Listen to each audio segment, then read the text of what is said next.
अस्सलामुअलैकुम, this is me Fawad and today आज हम लोग जानने वाले हैं इस 4 लफ्ज़ों के बारे में, आई एम वेरी सॉरी के बारे में। तो आई एम वेरी सॉरी का मतलब ये है कि मैं माफ़ी चाहता हूँ। असल में अगर आप कोई मिस्टेक करते हैं तो बहुत से लोग उस पर ठान लेते हैं कि मैंने सही किया, मैंने मिस्टेक नहीं की है, या तो फिर बहुत से बोलते हैं। तो अगर उन्होंने मिस्टेक की है और उन्हें पता है कि उन्होंने मिस्टेक की है तो उन्हें मान लेनी चाहिए और उन्हें माफ़ी भी करनी चाहिए, like I am very sorry. ये 4 लफ्ज़ आपकी पूरी लाइफ चेंज कर सकते हैं। आप दूसरों के आगे अच्छा ताल्लुक़ बना सकते हैं इन 4 लफ्ज़ों से।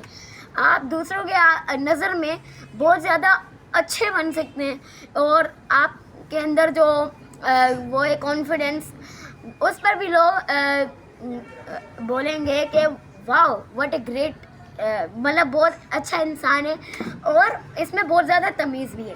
तो थैंक यू।